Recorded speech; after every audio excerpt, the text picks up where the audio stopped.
In today's video, I'm going to teach you how to change the header color in Google Docs the straightforward and easiest way.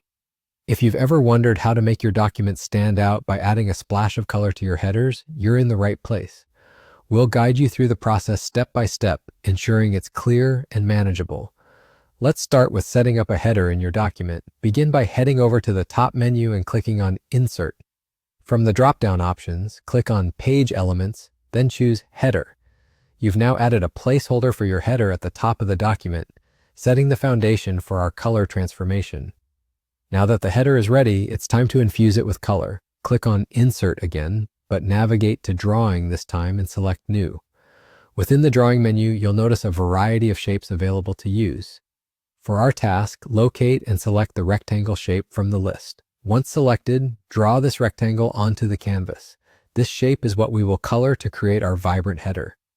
Go ahead and click on the Fill Color option and pick a shade that aligns with your style or theme.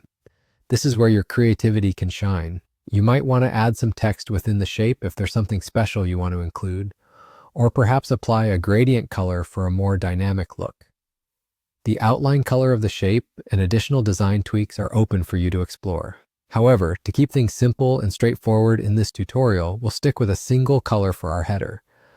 Once you're content with your design, click Save and Close. This step will insert the colored rectangle seamlessly into your document's header.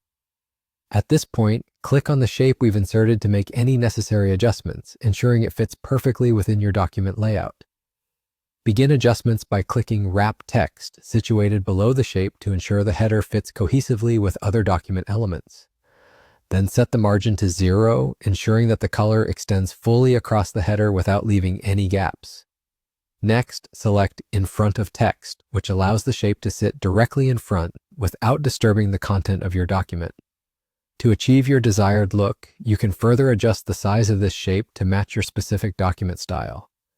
Resize it by grabbing and dragging the corners of the rectangle until you're happy with how it fits. And just like that, you're all set. You've successfully changed the header color in Google Docs. If you found this tutorial helpful, don't forget to like, comment, and subscribe. Thanks for watching, and we'll catch you in the next video.